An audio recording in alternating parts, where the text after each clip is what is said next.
I'm Jesse Rogers. Our sign language interpreter tonight is Meresha Owiti. Let's get you informed.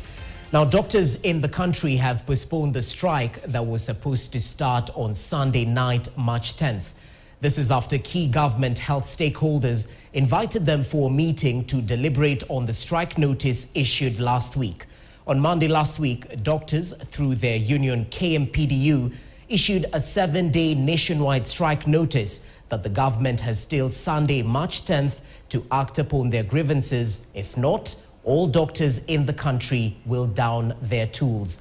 Among their demands is promotions, employment of more doctors, and study leaves. Our reporter Husna Mohammed with the details. The Kenya Medical Practitioners Pharmacist Dentist Union KMPDU has postponed the nationwide strike, which was to officially commence on the night of Sunday, March 10th to Wednesday, March 13th. This is after key health stakeholders in the health sector called a meeting expected to be held on Monday 10th to listen to the doctors' grievances.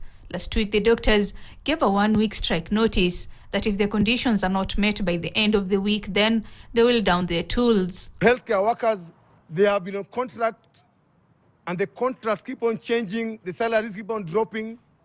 We don't know where the money keeps on going. We will not sit back and watch the healthcare of this nation go down due to incompetencies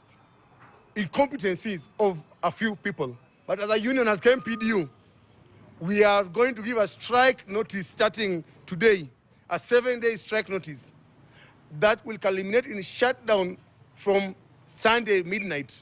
The Doctors Union KMPDU, through the General Secretary of the Union, Dabji Atela, say that if the meeting does not issue tangible solutions, they will strike. Among other demands are to be promoted, to get medical insurance, to provide jobs for medical interns, to be paid for the cost of higher studies, study leaves, and a pension from the government.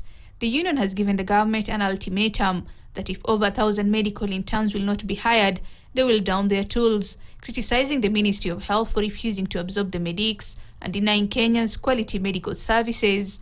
There are few people sitting in Treasury wondering that, why are you paying interns? Why can't they just work for free?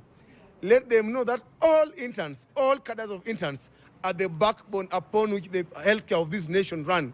If the demands are not met, Kenyans will be the ones who will be hurt, because all over the country, public hospitals, which are the backbone in the provision of health services in the country, will stop the provision of those important and urgent services.